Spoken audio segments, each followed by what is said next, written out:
국내 코로나19 신규 환자가 500명에 육박했습니다. 정부는 3차 대유행의 기세가 여전하다고 보고 현재 사회적 거리두기 단계를 2주 더 연장하기로 했습니다. 네, 취재기자 연결합니다. 신현준 기자.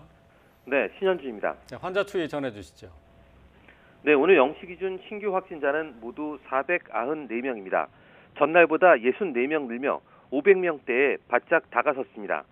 고강도 방역 조치에도 불구하고 좀처럼 확진자 수가 줄지 않고 있는데요. 감염 경로는 국내 발생이 471명, 해외 유입이 23명입니다. 국내 발생을 지역별로 보면 역시 수도권이 많습니다.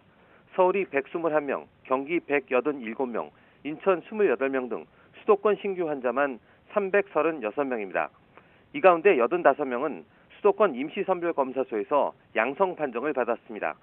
수도권 밖의 지역에서는 경남이 37명으로 가장 많고 강원 24명, 대구 18명, 대전 13명, 경북 12명, 부산 11명 등입니다. 사망자는 7명 더 늘었고 위중증 환자는 변동이 없이 111명입니다. 백신 접종 현황도 나왔는데요. 오늘 0시 기준 신규 1차 접종자는 32,466명으로 누적 76만 명을 넘어섰습니다. 예방접종 뒤 이상 반응 신고는 103건이 추가됐습니다.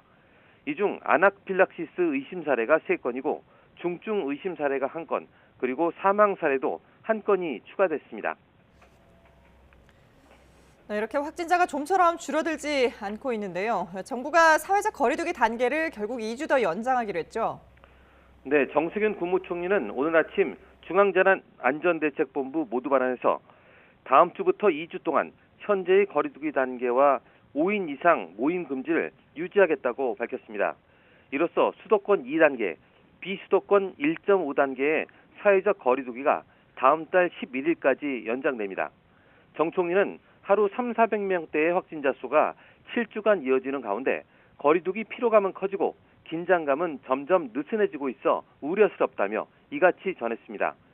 유증상자에 대한 대응을 강화하는 추가 방역 조치도 시행하는데요. 정 총리는 최근 발생한 집단 감염 사례를 분석한 결과 유증상자의 시설 이용으로 감염이 확산하거나 이어진 경우가 상당수라며 새로운 거리두기 체계 개편 차원에서 준비한 기본 방역 수칙을 앞당겨 적용하고자 한다고 밝혔습니다. 이에 따라 다중이용시설 출입자 관리를 강화해 증상이 있으면 이용을 제한하고 유증상자를 최대한 빨리 찾아내도록 진단검사도 확대하겠다며 현장의 철저한 방역수칙 이행을 위해 일주일의 준비 기간을 두겠다고 말했습니다. 또 새로운 거리두기 체계의 시행과 관련해 희망하는 지역에 한해 시범 적용하는 방안을 추진하겠다며 그 결과를 면밀하게 평가한 뒤 거리두기 체계 개편 시기를 다시 검토하겠다고 설명했습니다. 정 총리는 이어 오늘 중대본 회의에서는 봄철 나들이 특별 방역 대책을 논의하겠다며 중수본과 각 지자체는 주요 관광지와 음식점 등에서 빈틈없는 방역이 이루어지도록 관리를 강화하고 국민들도 단체 여행을 자제하고 방역 수칙을 철저히 지켜달라고 당부했습니다. 지금까지 사이부에서 YTN 신현주입니다.